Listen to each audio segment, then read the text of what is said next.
to record this podcast, folks.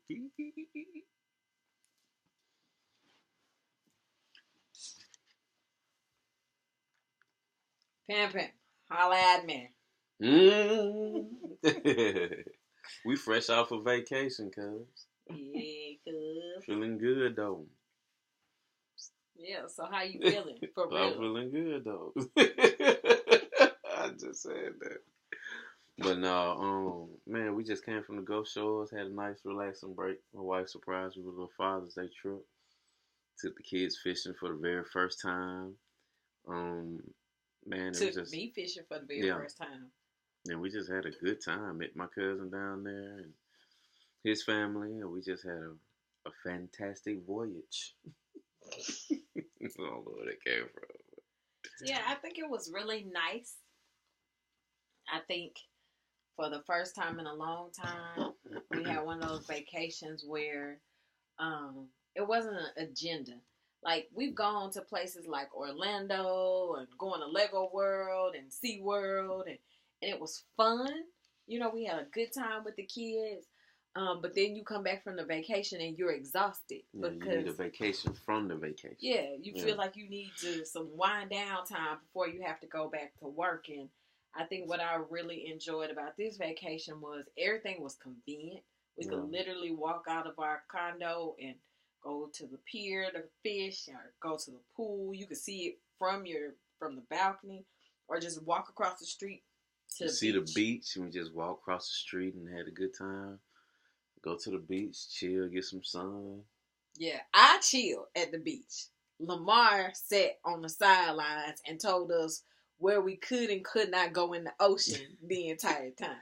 They be stressing me out, man. Like, shaking his legs. We couldn't even enjoy swimming in the ocean because he kept saying, "You're going too far. Come back." Come back now. I don't care if you know how to swim or not. Them waves will catch you.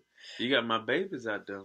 Me and the kids had a good time swimming in the ocean. So much so I had to take down my braids. The curls is back. And that was a whole adventure in itself. But they were stressing me out. I had to sit on the sideline to be lifeguard.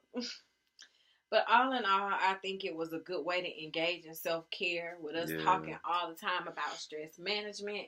I felt like we engaged in some good self-care to reduce stress. Lemar had just been going on and on nonstop how he just needed a vacation. And it was supposed to be a surprise, which I could never successfully surprise him, because every time I planned a surprise, he started planning his own thing. So he kept trying to plan off time, and I had already arranged for him to be off, and I didn't want him to accidentally put himself on the schedule when he realized that he was not on the schedule for this particular time. Like, how you gonna have my front desk take me off the schedule without my knowledge? You know what I mean? Like, it was cool though. I appreciate it because it happened. Yeah. So, but I will look at the schedule. You know, when clients were trying to book with me, I'm like, why am I blocked off? What is going on here? Oh, I don't remember nothing going on. Yeah. But all in all, it was good. You ready to get into this week's discussion? Let's do it. Let's do it. Let's talk about sex, baby. Let's talk about you and me. Let's talk about... So as y'all can hear, we're talking about sex, apparently. Oh, I'm sorry. I thought you already cut it. I had cut it. I mean, we still... Yeah. The podcast and this is separate. Yeah. Alright. Ready? There you go. What's up, guys? Welcome to Season 2, Episode 3 of Living the Stress Life. I'm your host, Tiffany Story. I'm Lemar Story. What it do? What the business is. Hold on. I want to do that over again. I'm sorry.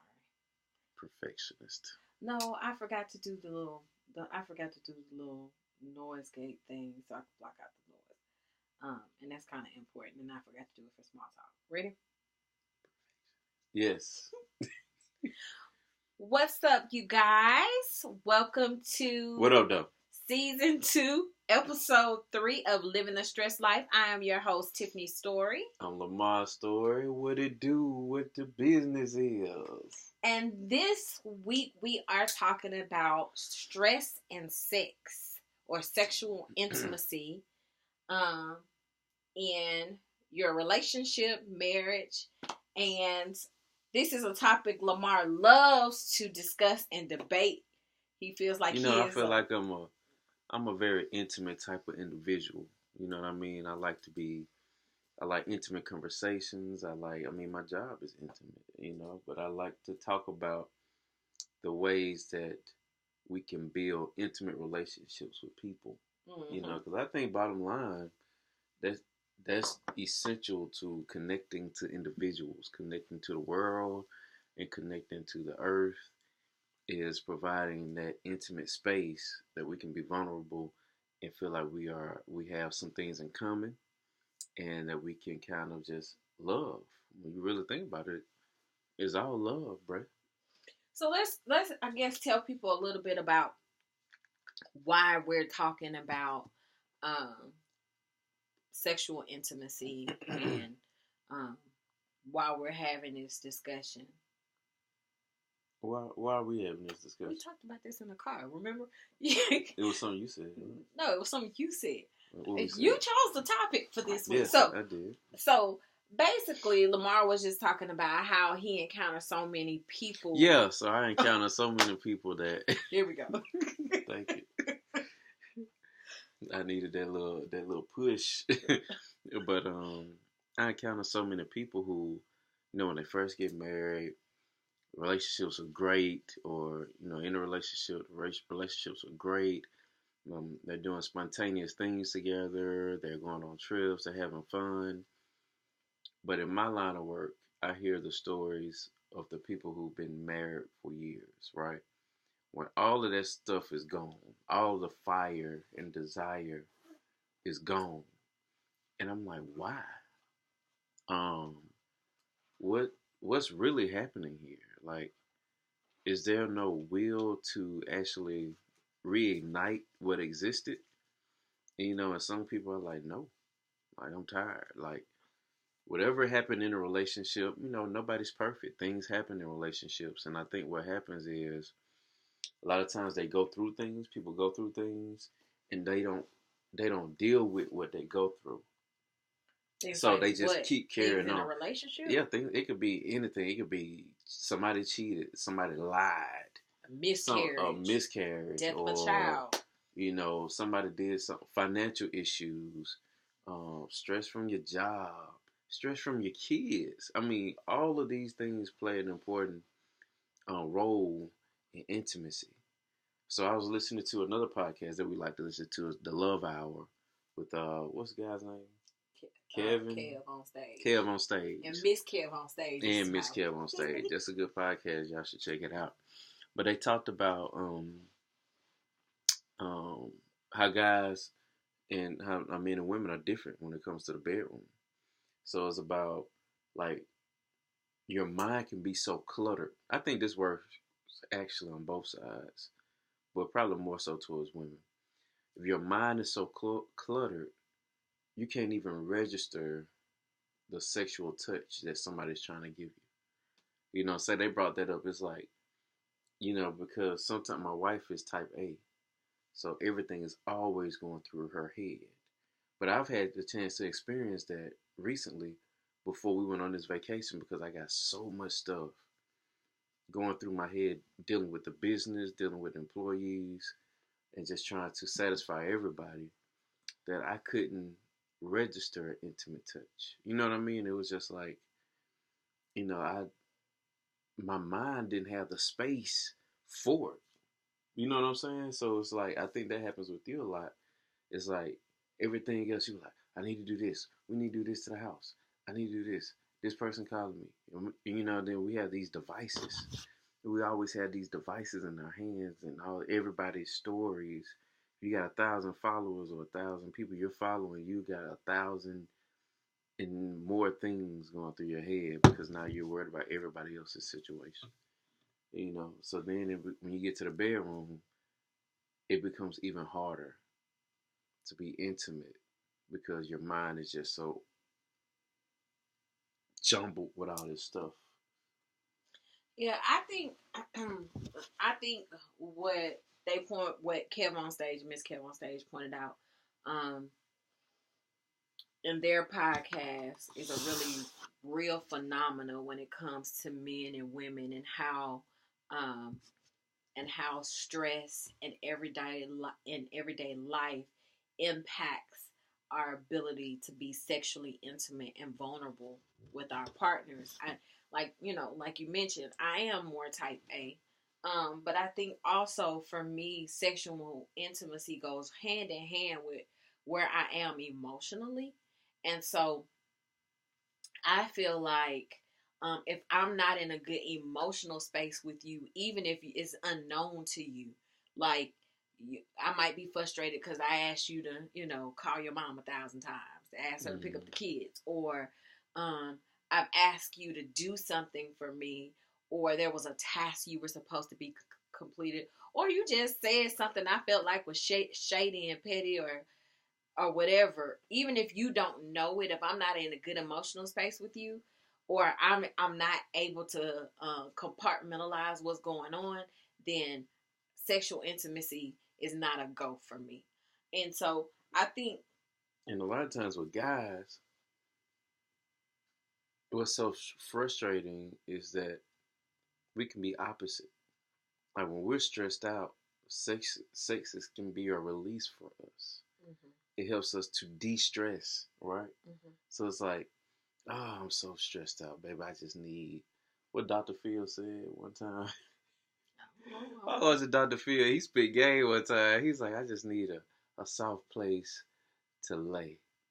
I like, look at Dr. Phil got game. He's like, he just went to his wife. He was like, look, I just need a soft place to lay. I was like, Dr. Phil? Dr. Phil got game, dog. I ain't gonna lie. I will say that, I believe that is really true. And I was telling Lemar when we were just talking about the podcast and having some discussion. I can get into these like deep tangents. But at one point we were trying to watch the show was it on HBO or Stars? Outlander. Stars, I think. Yeah, it was Outlander on Stars. We had to stop watching it. That show was kind of traumatic for us. And it wasn't something we just said. We just both stopped bringing it up. Yeah, we just stopped watching it. We just stopped watching it. And it was really the gay scenes that got us. I won't get into all of it. It was rape that really got us. Yeah. Well, for a man him, being raped by another man. Yeah, it was it was just too traumatic. But I will say, I think that what really resonated with me was when the show first started.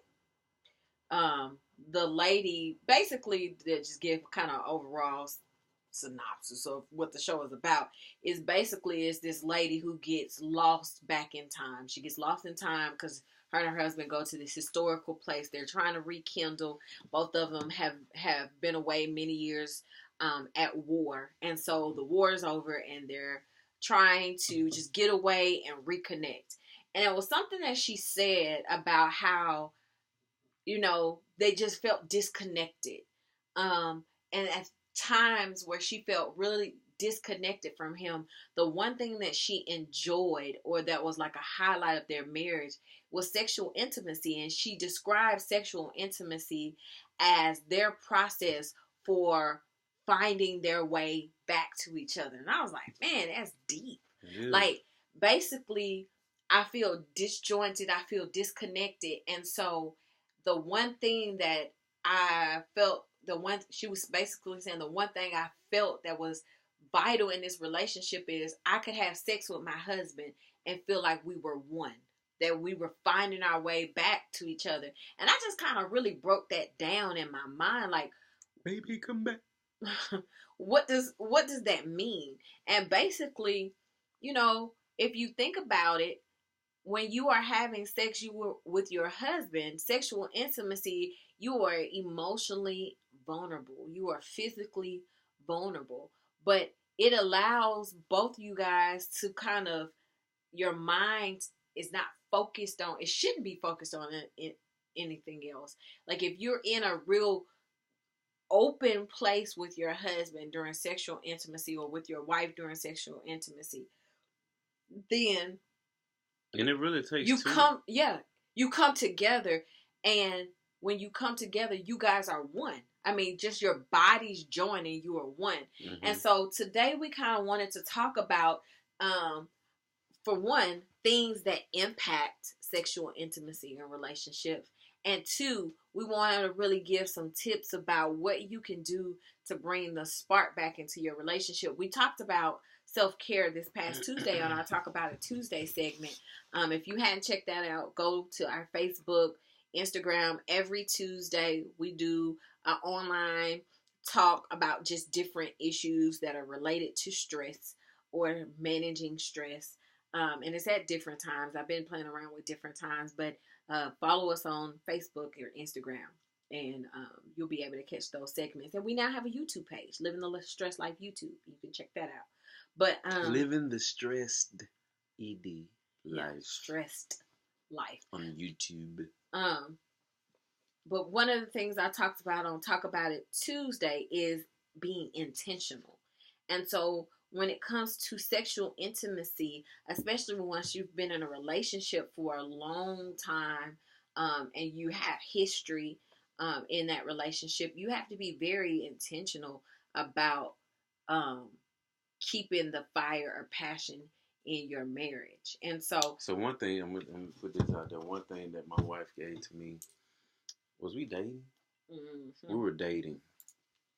And for some reason, she was being fast at a young age and writing notes about sexual intimacy. It wasn't even about sexual intimacy. That's how you translated it. Okay, when I was 16, my parents, my 16th birthday, when they threw me a sweet 16 party, they gave me a hope chest. The hope chest had a scripture hope with it. HOPE. A hope chest. Hope chest. Yes, not a whole chest. A hope chest. So they gave me this chest, and what I was supposed to do with this chest is I was basically supposed to save things that were important to me. It was a place to store things that I wanted to use in the future. It was a place for me to store things that were important. And since I was a young girl, I always wanted to be married. I wanted to be a wife, and I wanted to be a mom. And so I've always been kind of old, and so I fell in love with Mikasa Crystal. And so some of y'all want to know what that is. We're talking about the letter. Oh, hold on. But I fell in love with Mikasa Crystal. And I started collecting wine glasses and crystal for me to have a china cabinet. Now, who thinks about having a china cabinet at age 16? I don't know. Get to the letter, though. Okay. So, fast forward. We're dating. And he gets a letter from some crystal candle holders, Mikasa crystal candle holders, that I was saving. And I used them on a date. And what did the letter say, babe? Never let the fire burn out of our relationship. So she gave it to me, and I put it in my wallet. I still got it to this day. It's raggedy, too. It's raggedy, but I still got it. But I also, I every time I think about, we've been married, 14 years? It'll be 14. Yeah. So every time I think about the fire burning out of our relationship, it happens. It happens to the best of us, right? I think, I don't know if it's boredom or it's just you get so used to the routine. Excuse me. But it happens to the best of us. But I always go back and think about that letter. So I always take it as my responsibility to not let the fire burn out in our relationship. So that's what we want to kind of talk about today. It happens to the best of us. So some of the signs that we have heard. Hold on. Before we even get into the signs, let's talk about some of the things first that can impact your marriage and cause that relationship to fizzle.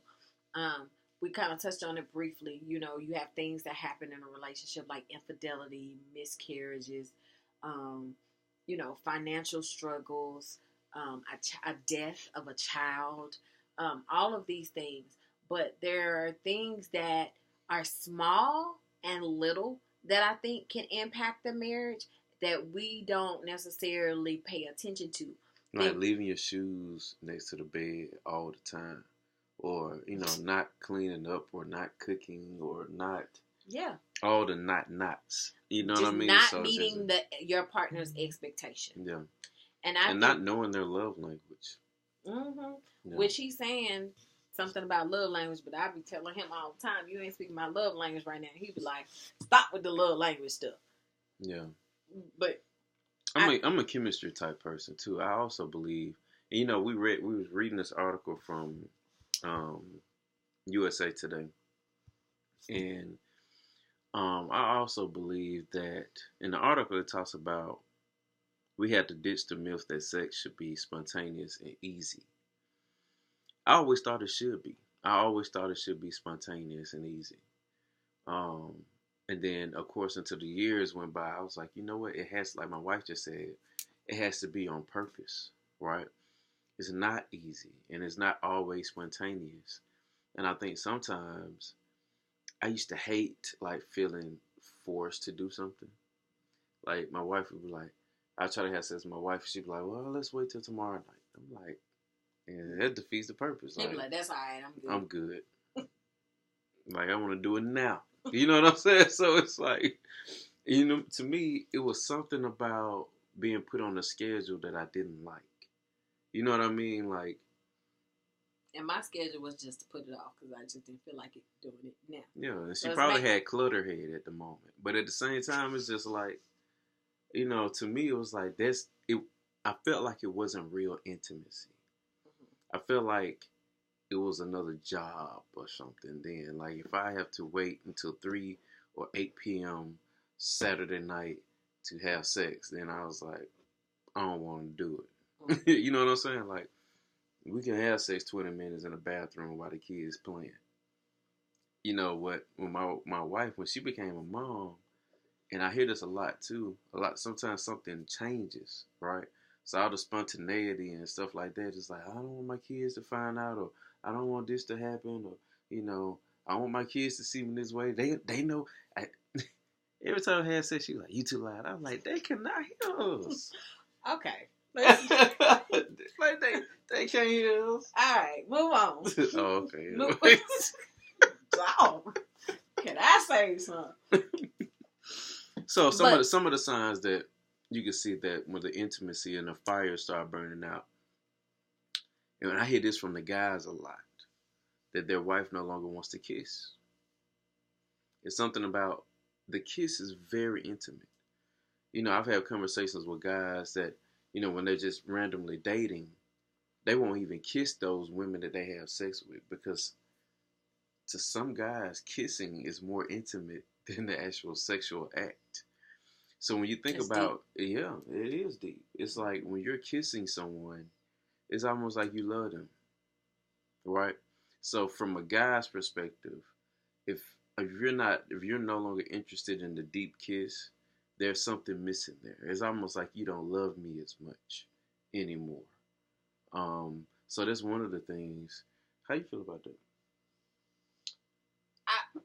I'll get to that. I'll get to that in a minute. Okay. I think what I would like to say is, I think for women, like I said, for me personally, sexual intimacy and my emotional state go hand in hand. And I think for a lot of women, when their expectations are not being met, when they are not able to compartmentalize, when they're not being fulfilled on an emotional level, sexual intimacy can become a task. And I think the danger with men and women both is when you disconnect from the emotional aspect of sex to satisfy a physical need. Meaning that you start to engage with sex in your partner to satisfy the cravings that your body has or the desires that your body has, but you are not allowing yourself to emotionally connect with your partner or emotionally join with your partner. And I think a lot of people can get to that place, and I think that's a really dangerous place because it's sex, but there's no intimacy. You can't call it sexual intimacy because you're withholding your emotional self from the actual act. And so, I think a lot of people need to pay special attention that when you have discord in your relationship, when you have a lot of things on your plate, when you're stressed at work, or you're just generally unhappy, even if you can't pinpoint what's really causing your unhappiness, it has a huge impact on sexual intimacy. And I think people also evolve and they change too. So what you desired from sex when you are first married changes as you get older, and you recognize that you need different things emotionally, spiritually, and mentally. And so I think that people need to pay special attention to stress, because stress deeply impacts relationship and health. When you take certain medications, if you don't pay attention to your diet and you start having issues like gout and diabetes and Crohn's disease and hypertension, and you start taking medication, a lot of side effects of medication could be incompetence for both men and women. It can lower your libido. And so for those of you who don't know what that is, it's basically your sex drive. And so it's important to realize that, and men and women peak at different stages and ages in their life sexually. Men peak at a younger age. Women tend to peak when they're a little bit older. And that's why sometimes you see all these cougars or people who are married dating young guys, because around their 30s, early 40s, they're peaking sexually and having heightened need for sex, increased libido, and men are winding down. But at 20, 19, 25, you got men out here wanting to hump everything they see. And so it's important for men and women to also recognize them ladies out there too that they peak at different times sexually. And so depending on where you are in your marriage, that can impact your sexual intimacy as well. So we want to focus in on the last, spend the majority of this time really focusing on what can you do to improve your sexual intimacy. So we're going to forgo our whole tips of the day, because the whole podcast is pretty much tips. Yeah. So let's get into it. So we're going to give you 7 things that you can do to improve your sexual intimacy. Let's start with number 1. So the first one is boost your dopamine together. One thing that caused butterflies when you first met was the chemical cocktail in your body, says Levine, which is the person who wrote this article. Recreate this by doing something novel. Check out a new restaurant, take a cooking class together, do something fun that you'll both enjoy and excited to try. So dopamine. Dopamine is the natural chemical your body makes. It's a pleasure chemical that tells the body you're happy. It's the same chemical response you have when you eat sugar, when you're having fun. Break it down. Yeah, the body produces a chemical called dopamine, and that chemical is a pleasure chemical. Mm-hmm. So when it says boost your dopamine, it basically is saying engage in activities that causes your brain to make a chemical that says, we like this, this feels good, we're happy. And do it together. So you have so many times that you have. So guys, we see this all the time. The guys will have a fellas trip where they're going to have a blast. And then the women will have a all-girls trip, and they'll go have a blast. And they do things that they hadn't done with their spouses. Yeah. Try doing it together. I'm going to tell you the importance of doing it together, too. The way that the brain works is it associates the activity that you're doing when it makes this chemical response as, this makes me happy. So the brain has this funny way of saying, if I did this with my partner, I associate my partner with happiness. Meaning that after you've engaged in so many activities that create dopamine with your partner, your body will naturally start to associate happiness with the partner. So even if you're not engaging in any activities, when you begin to see your partner, you will create dopamine. It's almost like operant conditioning. It's conditioning. It's conditioning. And that's probably why so many, like when people get frustrated, they run to their girlfriends or their homeboys. Mm-hmm. Instead of running to their partners, their husbands or their wives. Mm-hmm. Because maybe they've already conditioned themselves to, this is where I can go for peace. Yes. This is where I can go to have fun. this is where I can go to escape from stress.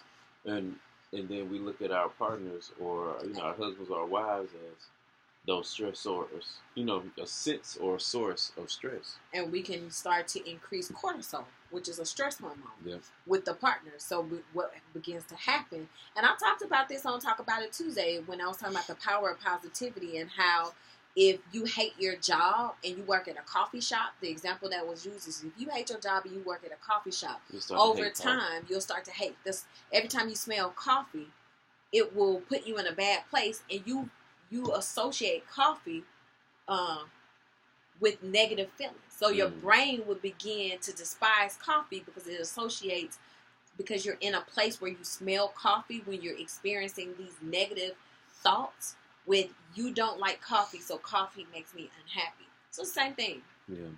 Well, the second tip that we have is kiss more often. At the beginning of a relationship, couples often enjoy deep kissing, but over time they tend to stop. Continue to hug, kiss, cuddle is an important component of a healthy relationship. So this is where I wanted to add my piece about kissing. I think that it's the same.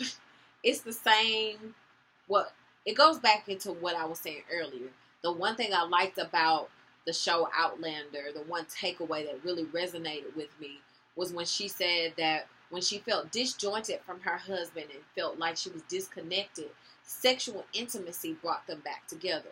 And I think what happens is when you're first in that infatuation stage in a relationship where you just can't get enough of the other person, people tend to kiss deeply.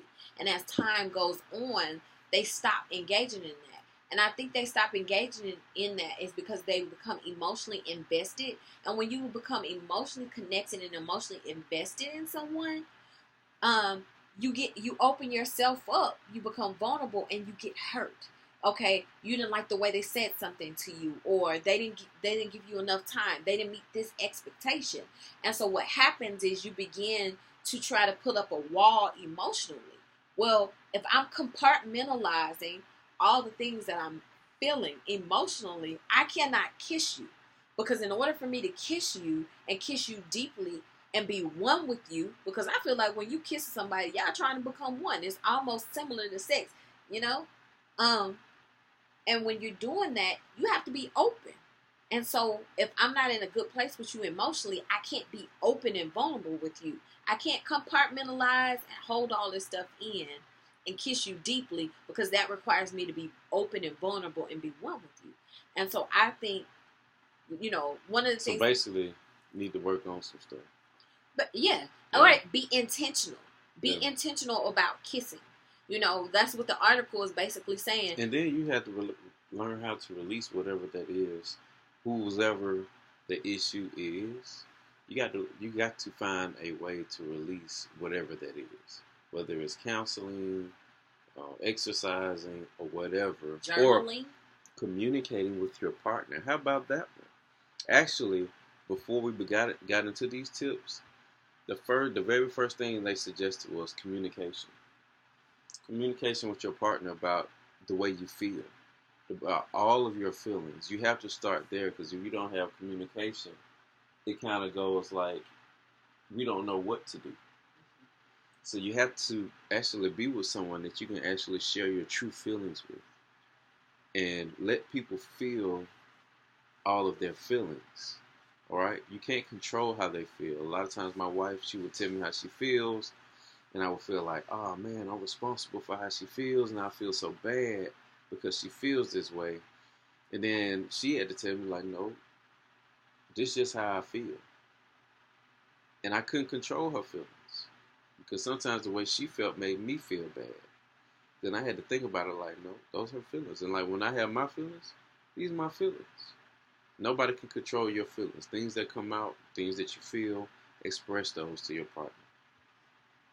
Third tip, remember what it was like when you first met. So turn off the TV. Turn off the cell phone. The cell phone is the third person in the room, right?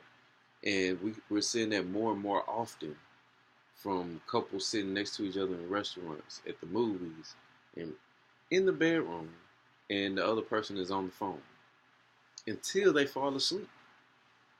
It's like You just had a conversation with a whole bunch of other folks, and I'm right here in the bed with you. You know, so think about that.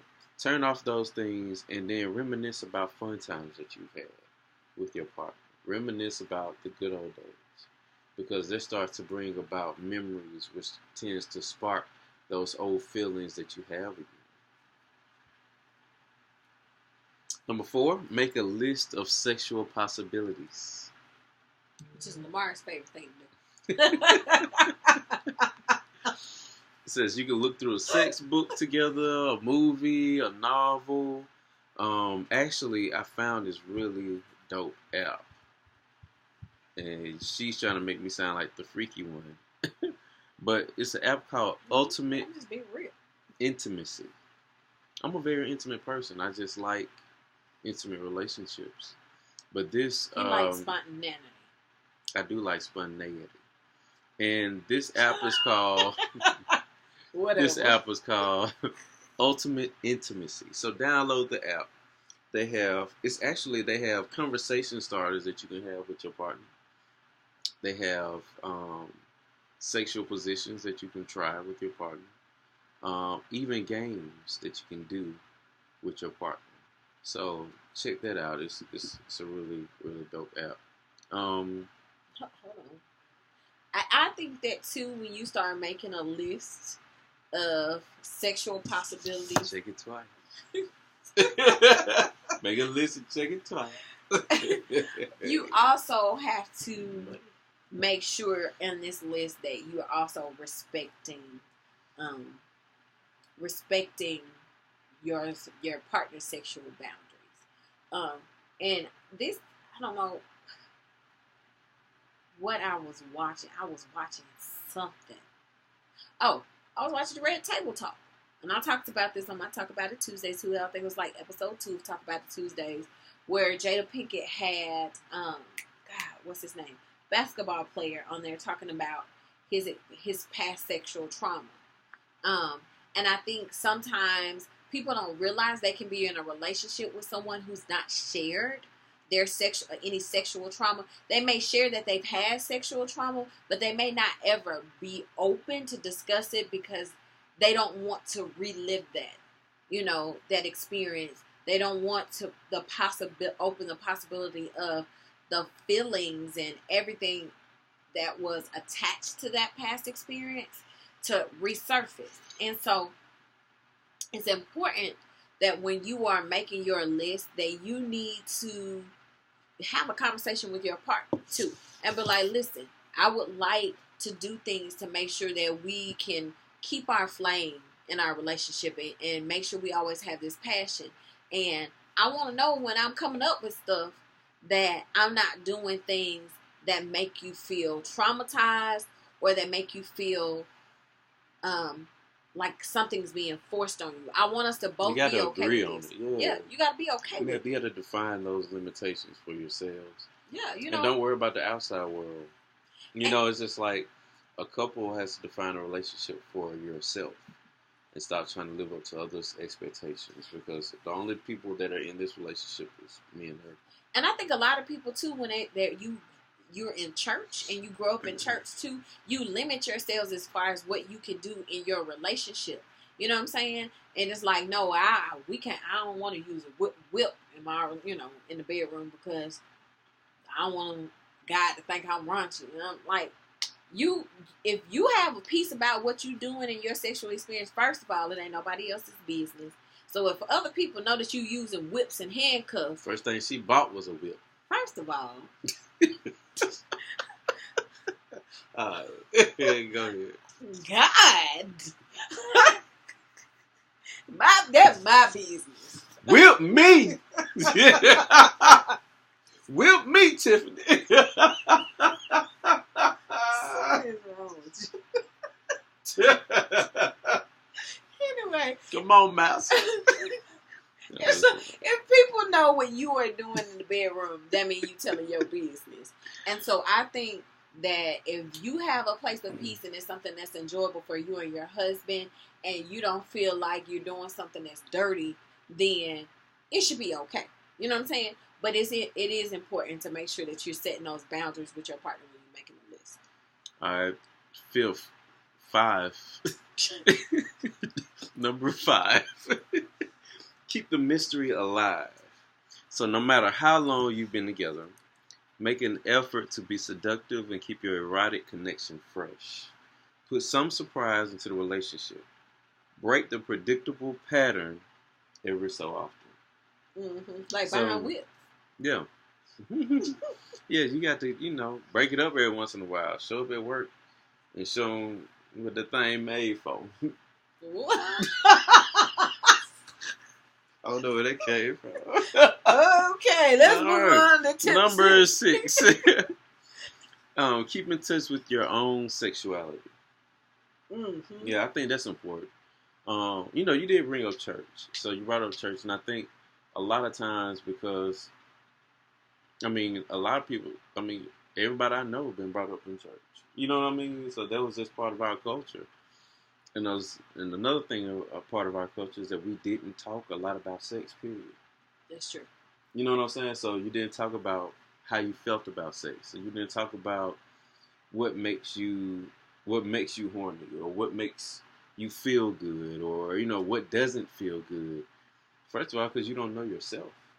Well, let me say this. I think my personal theory on why a lot of African American families don't have open conversations about sex is the history of sex in our culture.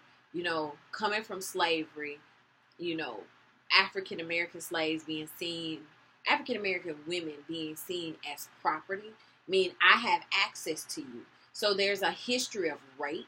There's a history of women being made to sleep with their sons, fathers being made to sleep with their daughters, because when you have animals, you breed animals because those animals are your property. So if I want to make money off of a blue-haired pit bull, I'm going to find me another pit bull, somebody else going to have that, and I'm going to put them together. If I want to sell milk, I'm going to constantly keep a cow pregnant. And so in our culture, we come from a history where we were seen as property, and you have a lot of rape, you have a lot of forced incest, and I think, if you believe in post-slavery disorder, which basically says that certain things can be passed down genetically, like the fear of water, the fear of dog slaves dying on slave ships, or slaves being hunted in the woods by dogs. Like, you have so many black people that scared of dogs for no reason. It could be a chihuahua. You be like, you could kick this dog. You could literally jump and stomp on this dog, but yet you are terrified, and you can't even understand where that comes from because you never had a bad traumatic experience that you can recall. It's because these things have been passed down. And so I think in our families, we don't talk about sex and sexual intimacy because of the history of sex. Sex was used to criminalize. Sex was used to punish us. In our history, black men who had large genitalia were sometimes castrated or sterilized. You know what I'm saying? Because the slave owners didn't like the fact that they had larger genitalia. So yeah, but one thing now though, us free. Yes, we are free. But I understand what you're saying. But I am saying that I think that's where it stems from, and because we don't have those discussions about sex, it's important to break the stigma. Mm-hmm. That's a lot about what this show is about. Is about breaking the stigma associated with mental health and talking about subjects that a lot of people don't want to talk about. But you have to talk about it. Yep. So to get through it, you got to talk about this stuff. So don't just hold it in because it's ruining your relationships. Yeah. When you hold stuff like that in, it is literally ruining your relationships. And sometimes you don't know why.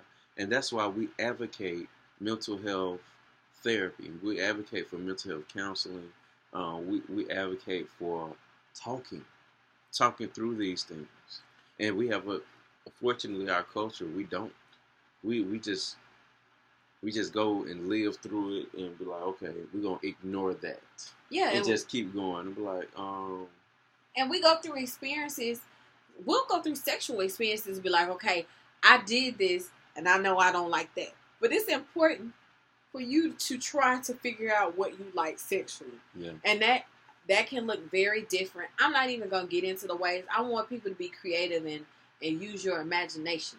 Okay? Mm-hmm. But it's important for you to understand what you like and dislike sexually. And if you have a past history of sexual trauma, it's especially important for those people who have had a history of sexual trauma or some type of rape or something traumatic to basically take the time to figure out, this works for me, this doesn't work for me, this causes me anxiety, and work through that. So, especially when you're married. Yeah. Because sometimes you might need to seek out a sex coach. So that was tip number 7. Seek out a sex coach. Of course, now we talk about mental health counseling. Now we're talking about sex coach. I believe for people who are just getting out there and talking to people, going the mental health counseling route first, and maybe then doing the sex coach, I would suggest. What do you think? Yeah, I think so. I think I'm more conservative because of the way I grew up in terms of my thinking and what's okay for me. And I think I have had to learn that there are different things that God gives us the ability to do. You know what I'm saying? And you have some people who I think their experience, their lived experience, especially when it's been a bad lived experience, sometimes make them passionate. I've had some experiences, some traumatic experiences. Makes them passionate? Passionate about doing certain things. I'm sorry. I didn't finish that sentence. Makes them passionate about doing certain things or pursuing certain careers.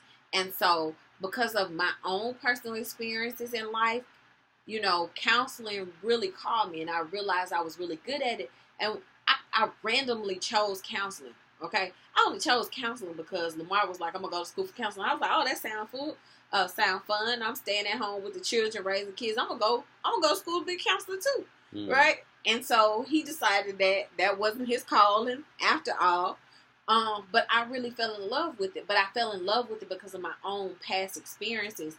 I've talked about living through divorce. My parents got divorced. They ended up getting remarried, but my dad he struggled with addiction.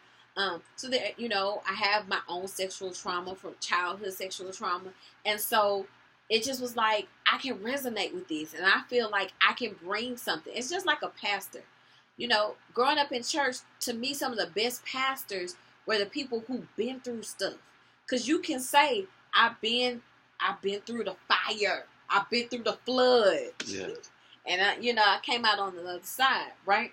And so with a sex coach, I believe people who are drawn to that are people who are gifted in that. And I think those people You mean like the coaches? Yeah, the coaches who are sex coaches. I believe that God can call us in different areas. And so for people who really struggle, does this align with my spiritual values? Does this align with who I am as a Christian, Muslim, whatever your faith is? You really need to ask yourself and step back and say, if I was called to be a doctor and help save lives, or if I was called to be a massage therapist, yes, and help save lives, and help save lives, one massage at a time. Yeah. Why can't a sex coach be called to help people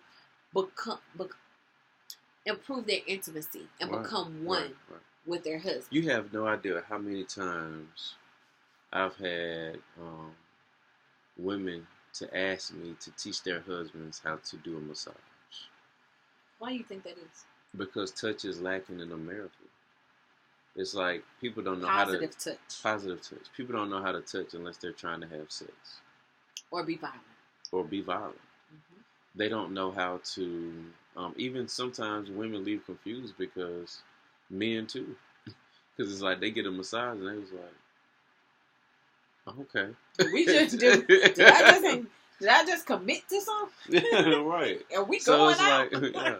But it's all love, man. And that's what touch is about. Touch is about connecting. It's about loving each other and showing their love through touch. And there's a lot of people craving it.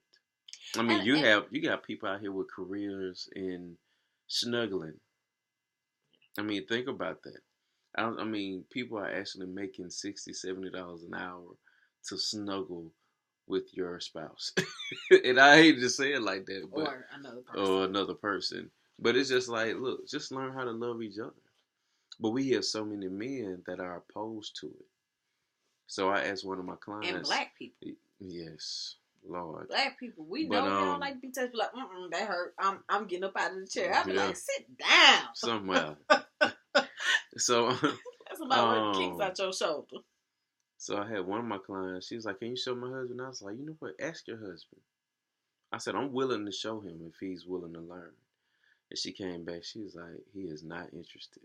I think this is the thing, though, and I think this is important to say because Lemar talking about touch is love and all this other kind of stuff. But for people who are not familiar with massage or see massage as some freaky thing, I'm married to a massage therapist. I am not a massage therapist. I am not good at it. I will break out the Theragun every time he asks to get a massage because that just ain't my calling.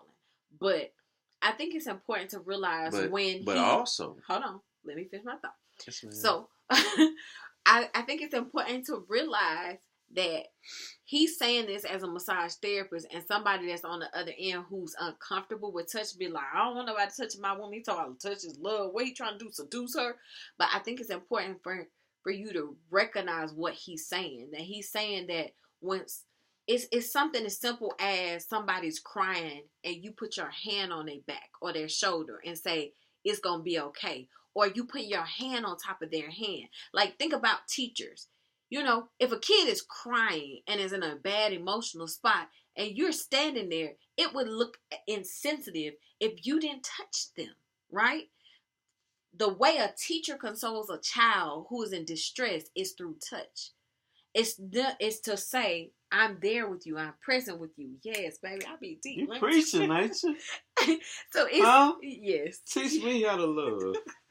So I think it's important for you to really break that down. It's not saying I'm trying to fill a void for your spouse or your partner. It's basically saying I'm present with them and I see that they have a void, and I'm saying there is someone in the world who sees you and who cares about you. That's it. Yeah. It's a part of active listening. It's part of connecting. And the connecting. But we can actually listen without saying anything. So your body speaks in so many ways. And sometimes they need a partner to just be an active listener to what their body is saying. And we need to be there to provide that compassionate touch. So if your spouse is stressed out and you're not willing to console them, you're not willing to hold them, you're not willing to say, you know what, if your feet are hurting, let me rub your feet. You know what I mean? I'm not willing to say that. Yeah, she will not rub my feet. And it actually threw me off one day because I'm a massage therapist, right? So I'm always massaging her. I didn't mean to throw you into another tangent. No. So I had somebody who offered to massage my feet one time. I was walking. I was at work. So I was walking. I was at work, and my foot was hurting. And she was like, "You want me to massage your feet?" And it threw me back. Because my wife don't do feet. Like, my wife would not massage my feet. I have. So she has. It's very rare. Yeah. I think a couple of years ago. No, I actually massaged your feet this year. Oh, okay. So when this young lady offered to massage my feet, and she's a massage therapist, it put me in the place of a client who's never had massage before. And somebody said, "Hey, you want me to rub your feet?" And it threw me back because the only thing I can remember is that my wife won't touch my feet. And now I have this other female here saying, "Would you like me to rub your feet?" And I was like, I actually felt like I didn't know what to say. Mm-hmm. I was like, "No, I'm good." Like, it actually made me feel uncomfortable for a little bit. You know what I mean? And I was like, I think it's a little weird, personally. But what helped was that she was a massage therapist. Yeah. Yeah, of course, if she was a stranger, they would definitely been crazy. Like, but that has happened. But I'm just saying, it's like, I can understand. I do understand what my wife was saying. I understand where where people who've never had massage and who've never experienced touch like that before come from.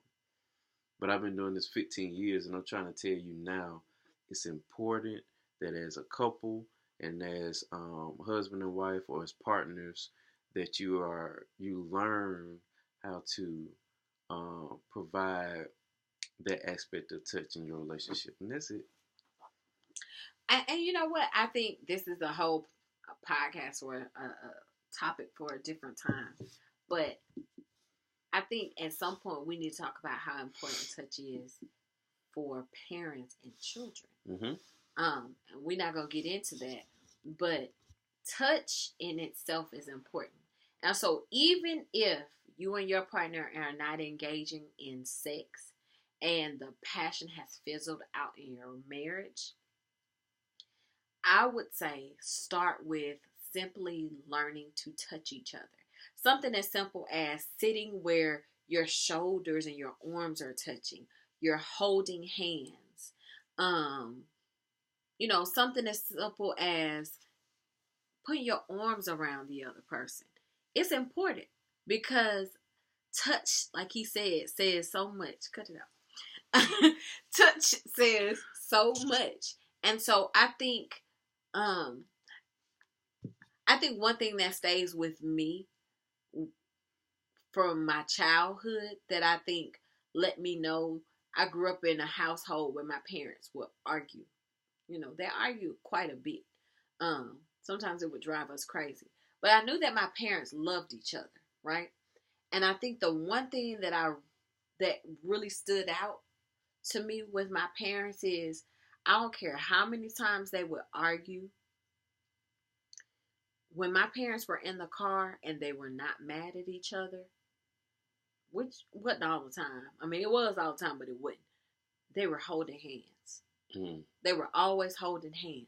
You know what I'm saying? Like, my dad would reach over and put his hand out for my mom to grab his hand, or my mom would just grab my dad's hand. And to me, as a child, that memory is engraved in my memory. That experience of seeing them riding down the street, despite all the stuff that went on in their relationship. Mm-hmm. That is a significant part of my childhood, was seeing that no matter what went on with my parents, my dad hugged my mom, my dad kissed my mom, and they held hands. And just seeing them touch each other. So imagine what it says to your partner when you never touch them. Something as simple as rubbing them on the back or hugging them to say, you know what? You look like you're having a bad day. Or massaging their feet. That one is going to be a fail. All right, guys. I think that this is a topic that we could go on and on about. But the gist we want you to take away is sexual intimacy is really important for a healthy relationship, a healthy marriage. You can't have a healthy marriage without having a healthy sexual relationship with your partner. And so our takeaways today is you have to be very intentional in investing time and effort into having a successful relationship and a successful sexual relationship. So that's all for me. You have any last words? Start kissing. Deep, intimate kissing with your spouse is very important. So start kissing your partner. Yep. All right. Until next time, live your best life.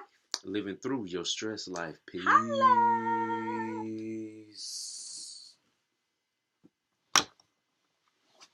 Peace.